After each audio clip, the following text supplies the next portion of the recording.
आता आपल्या आवडत्या मालिकेचे संपूर्ण भाग मालिका प्रसारित झाल्यानंतर लगेचच पाहू शकता फक्त सन नेक्स्ट वर. भारतातील प्रेक्षकांसाठी मोफत सेवा. मणी बोल, काय काम आहे? घ्या, मणी आला बायकोच्या बाजूने जाब विचारायला. आता ह्याला स्पष्टीकरण द्यायची वेळ आली आहे का माझ्यावर? साहेब, मला तुमच्याशी महत्त्वाचं बोलायचंय. बघितलं संचिता, आता आपली कंप्लेंट साहेबांकडे होणार, मग आपण नोकरांची आश्रितांची माफी मागायची. बाय सालेने, आतापर्यंत मी तुमचं ऐकून घेतलं. आता मणी काय म्हणतोय ते मला ऐकायचंय. मणी बोल, काय म्हणायचंय तुला?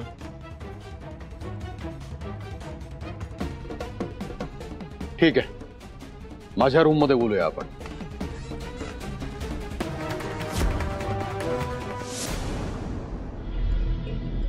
बस.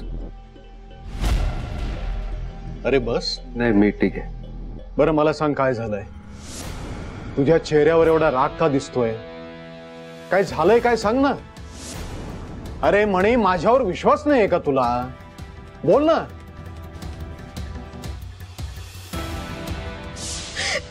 त्यांच्या सगळ्या मैत्रिणी मला खूप वाईट साईड बोलल्या. साहेब, आजवर माझ्यामुळे शालिनी मॅडमला त्रास झाला, पण आता स्वानंदीच्या येण्यामुळे त्यांना अजूनच त्रास होतोय. मला असं वाटतंय, आमच्यामुळे जर इथे राहणाऱ्या लोकांना त्रास होत असेल तर आम्ही इथून गेलेलंच बरं. अरे म्हणे, काय बोलतोयस तू?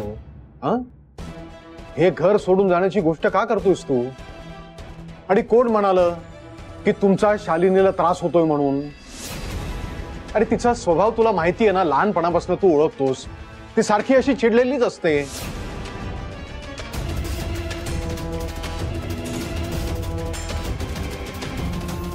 बोल, काय झालंय? माझ्याकडे बघ आणि सांग मला. बोल. साहेब, आज मी जो काही आहे तो तुमच्यामुळे, या घरामुळे. त्यामुळे तुमच्यासाठी वेळेप्रसंगी या घरासाठी मी जीव द्यायलाही मागे पुढे बघणार नाही. पण साहेब, स्वानंदी बायको आहे माझी. त्यांचं रक्षण करणं, त्यांना त्रास न होऊ देणं नवरा म्हणून कर्तव्य आहे माझं. ठीक आहे, मला हे सगळं समजलं, पण तू आत्ता इतका का चिडलायस ह्या मागचं कारण अजून स्पष्ट झालेलं नाहीये. सांग ना, काय आहे? साहेब, शालिनी मॅडमच्या मैत्रिणी आल्या होत्या घरी. तेव्हा शालिनी मॅडमने स्वानंदीला काही खाण्याचे पदार्थ बनवायला सांगितले. काय? साहेब, स्वानंदी प्रेग्नंट आहे. पण ठीक आहे, स्वानंदी या घराला आपलं मानते, इथल्या लोकांना आपलं मानते, त्या तयारही झाल्या. त्या शालिनी मॅडम त्यांच्या मैत्रिणी स्वानंदीला बोलते असेल तर वाईट साईड बोलल्या. बरं, त्यांनाच नाही बोलल्या, पोटातल्या त्यांच्या होणाऱ्या बाळाला सुद्धा बोलल्या. आणि साहेब, स्वानंदी हर्ट झाली आहे. त्या प्रेग्नंट त्यांची मानसिक अवस्था खालावली खूप. मला असं वाटतंय, आमच्या इथे राहण्यामुळे जर इथल्या लोकांना त्रास होत असेल तर आम्ही खरंच इथून जातो.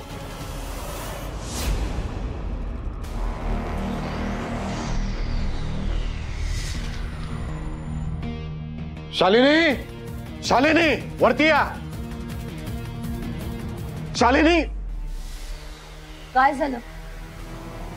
मला उडत नाही येत आहेत. चालत यायला जेवढा वेळ लागतो तेवढा लागणारच. ओरडायला काय झालं माझ्या नावाने एवढं?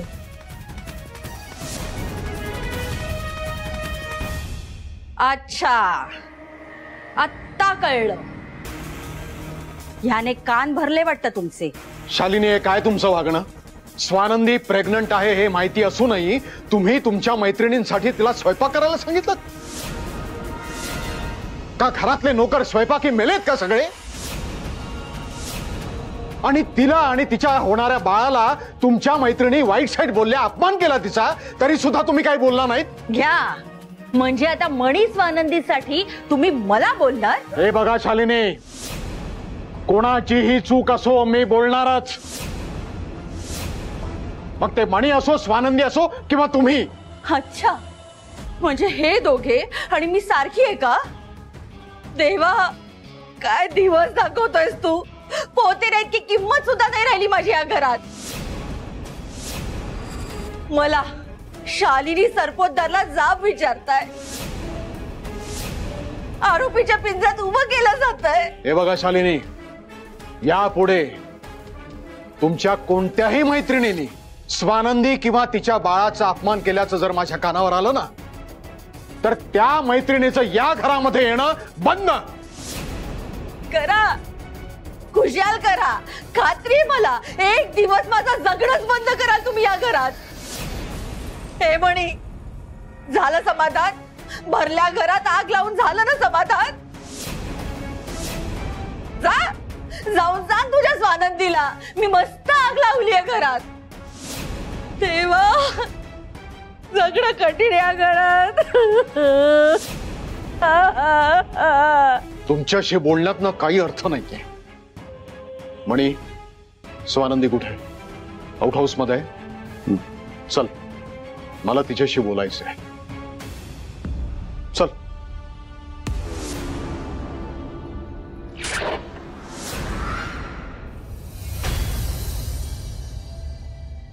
स्वानंदी, साहेब तुम्ही? बस बस. अगं बस.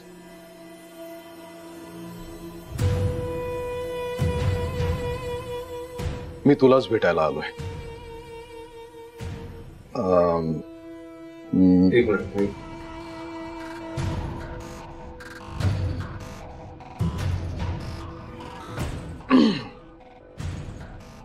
मणीने मला सांगितलं काय झालं ते, आणि त्याबद्दलच बोलायला आलोय. पण त्याआधी मला सांग, तू बरी आहेस ना? स्वयंपाक करताना काही त्रास तर झाला नाही ना? नाही, मी ठीक आहे. स्वानंदी, असं म्हणतात की अन्याय करणाऱ्यापेक्षा अन्याय सहन करणारा हा मोठा गुन्हेगार असतो. आणि मला एक कळत नाहीये की तू हा अन्याय सहन कसा काय केलास? तू बोलली का नाहीस काही? तुझ्याकडे माझा पर्सनल नंबर आहे ना, मला फोन का नाही केलास? मी हे सगळं होऊच दिलं नसतं. आणि तुला काय वाटलं, शांतपणे अन्याय सहन करणं हे अभिमानास्पद आहे का, कौतुकास्पद आहे का? शुद्ध वेडेपणा आहे. मला एक गोष्ट कळत नाहीये की शालिनीच्या मनात तुझ्याविषयी एवढा राग काय. हे कधीही न उलगडणारं कोड आहे माझ्यासाठी. पण तुझ्यासारखे शांत, गरीब, प्रेमळ मुलगी कोणालाही आवडेल. शालिनीचं हे रोजचंच आहे. आता तुम्ही घरातले आहात म्हणून तुम्हाला सांगायला काही हरकत नाहीये. पण शालिनी ज्या प्रकारे वागते ना, मला भीतीच वाटते की या घराचं काय होईल.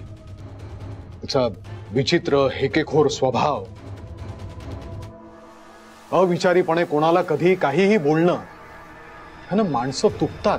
राजकारणामध्ये माणसंच तर असतात आपल्या यशामागे. आम्ही मरून सगळीकडे फिरून लोक जोडतो आणि ह्या सहज तोडतात. तुला सांगतो म्हणे, शालिनीच्या मैत्रिणी जेव्हा स्वानंदीचा, तिच्या मुलाचा अपमान करत होते, तेव्हा तिने त्याला थांबायला हवं होतं. सरळ सांगायला हवं होतं की स्वानंदी आमची सून आहे, तिला काही बोललात तर खबरदार. नाही, शालिनीचं पूर्णपणे हे चुकलेलंच आहे. पण मला एक सांग स्वानंदी, शालिनीच्या जागी जर तुझी आई असती आणि असं भांडण झालं असतं, तर तू घर सोडून गेली असतीस का? हा असा निर्णय घेतला असतास? तुला आम्ही, हे घर आपले नाही वाटत? साहेब, प्रश्न तुमचा नाहीच आहे. तुम्ही कायम आम्हाला सपोर्ट केलाय, पण काय म्हणे?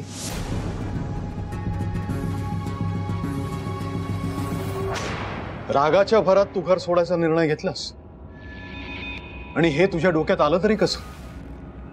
एक गोष्ट लक्षात ठेव म्हणे, रागाच्या भरात घेतलेले निर्णय पुढे जाऊन पश्चाताप करायला लावतात.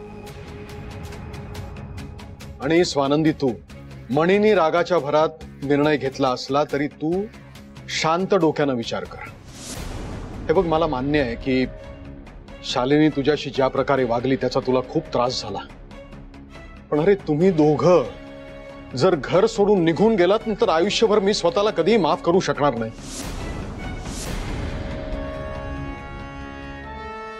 शालिनीच्या वतीनं मी तुझी माफी मागतो. प्लीज प्लीज माफ कर आणि हे घर सोडून जाऊ नकोस. हो साहेब, तुम्ही असे हात नका ना जोडू. ठीक आहे, आता इथून कोणीही जाणार नाही. आणि स्वानंदी, समजा समजा ह्या पुढे तुझा या घरामध्ये अपमान झाला तर मी स्वतः तुमच्या दोघांचे हात धरून इथनं बाहेर घेऊन जाईन आणि दुसरीकडे राहण्याची तुमची व्यवस्था करेन. मग तर झालं. स्वानंदी, मी तुझ्या वडिलांच्या जागी आहे ना, तर मग तुझ्या वडिलांना तू एक संधी नाही का देणार? दे ना, एक संधी दे ना. आणि म्हणे तूही रागाच्या भरात असे निर्णय घेऊ नकोस. अरे स्वानंदीच्या अवस्थेकडे बघ. समजा रागाच्या भरात तुम्ही घराच्या बाहेर गेलात, अरे मग घर सेटअप करताना माझ्या मुलीला आणि तिच्या बाळाला किती त्रास होईल ह्याचा जरा विचार कर. अरे म्हणी, हे दिवस स्वानंदीचे डोहाळे पुरवायचे आहेत, तिची हाऊस पुरवायची आहे आणि तू तिला घेऊन चाललायस. हे अजिबात चालणार नाही. माझी मुलगी या घरातून कुठेही जाणार नाही.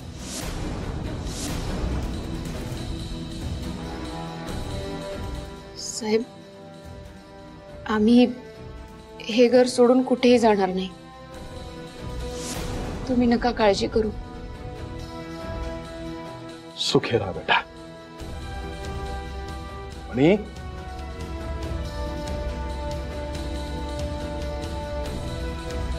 तुम्ही दोघं अजिबात काळजी करू नका. एक गोष्ट लक्षात ठेवा, आता मी तुमच्या पाठीशी आहे.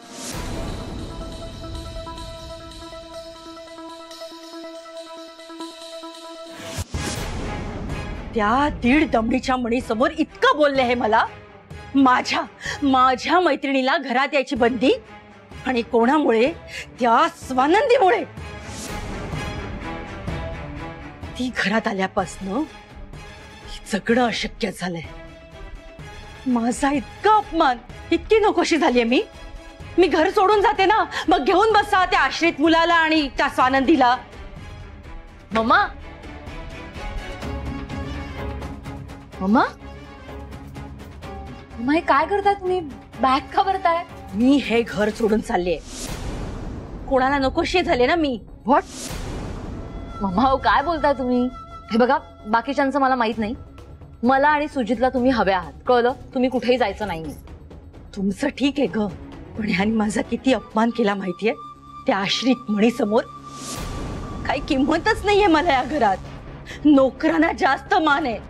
मी घर सोडून माहेरी जाते, सन्मानाने तरी जगता येईल. तुम्ही शांत व्हा आधी, शांत व्हा. कधी कधी रागाच्या भरात आपलीच चाल उलटी पडते आणि अशा वेळी समोरचा जिंकतो.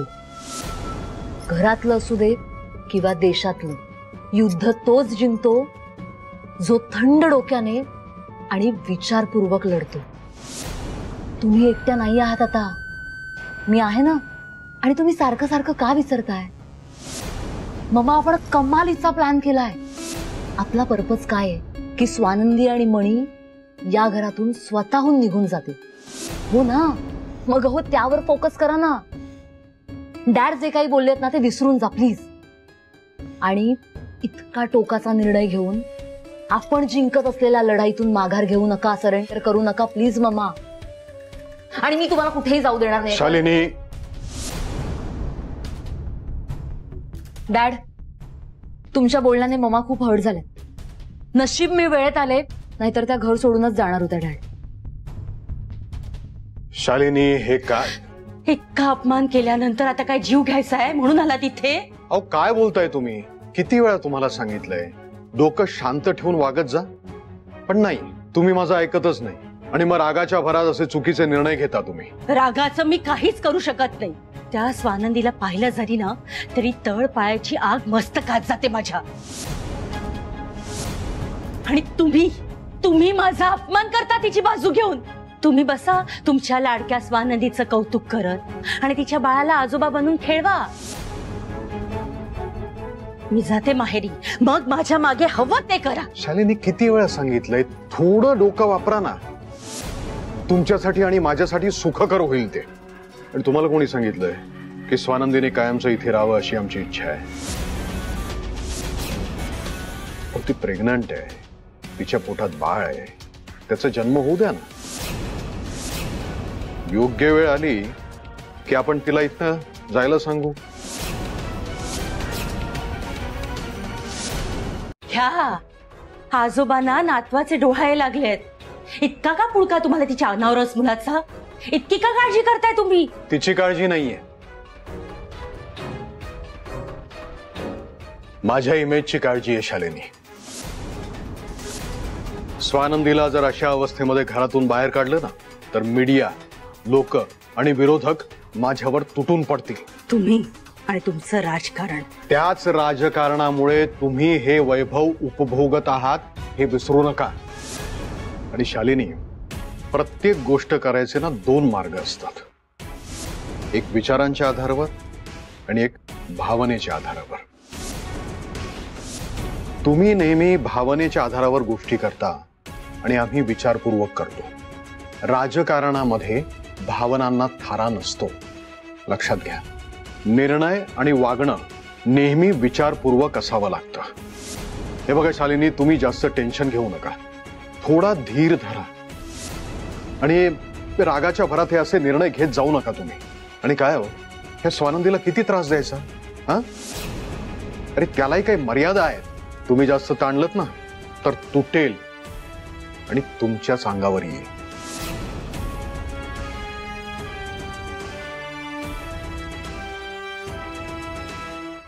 कधी कधी काय बोलतात कळतच नाही. तुम्हाला नसेल कळलं मामा, पण मला बरोबर सगळं कळलंय.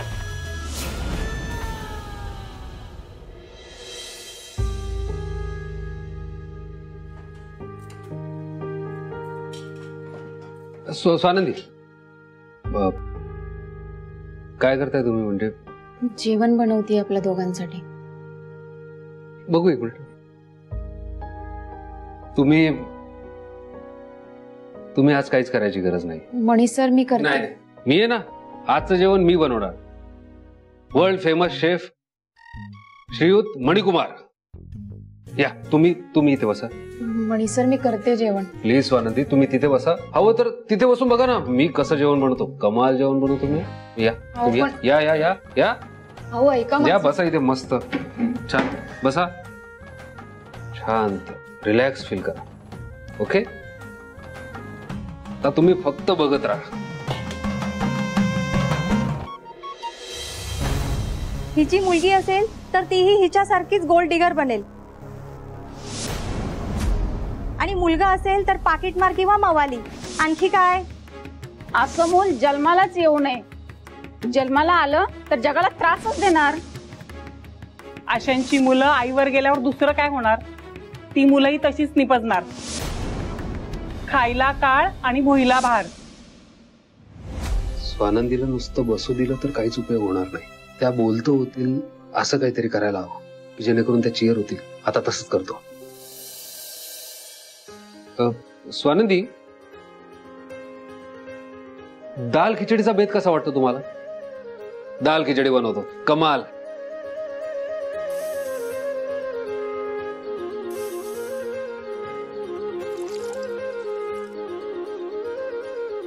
येस, आता 5 मिनिटात खिचडी तयार.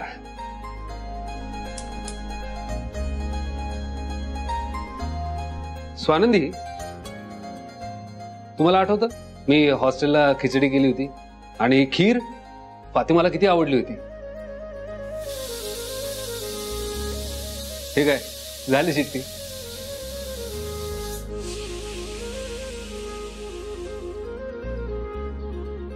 काय कमाल वास आला नाही खिचडीचा? मणी सर, अहो त्या खिचडीला तडका द्यावा लागतो. तडकाच देणार आहे मी. जस्ट एक ताट साफ करत होतो. ते तडका. ती कढई घ्या. हा, थोडं तेल टाका त्यात.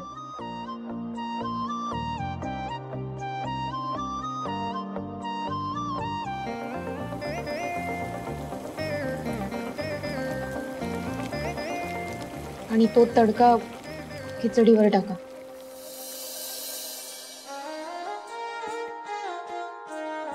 ही घ्या गरमागरम मणिकुमार स्पेशल दाल खिचडी. मला भूक नाहीये, तुम्ही जेवा. हो, तुम्ही एकदा खाऊन तर बघा, काय कमाल टेस्ट झाली आहे तिची. मला खरंच भूक नाहीये मणी सर. हे बघा, मला माहिती आहे तुम्ही आज दिवसभर काहीच खाल्लं नाहीये आणि दिवसभर त्यात कामही करताय. प्लीज खाऊन घ्या. हे तब्येतीच्या दृष्टीने चांगलं नाहीये, नाही ते बाळाच्या दृष्टीने. प्लीज. आणि तुम्ही मी बनवलेल्या खिचडीचा अपमान करताय. हा, तुम्ही म्हणजे कमालीच्या टेस्टला मुकणार आहात तुम्ही. प्लीज खा.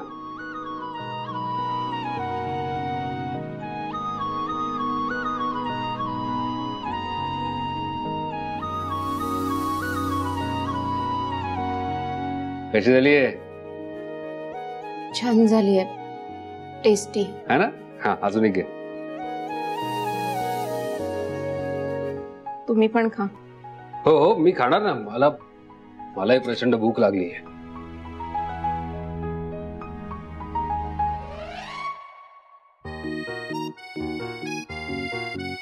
मीठच नाही याच्यात. अरे देवा, सॉरी सॉरी सॉरी. मी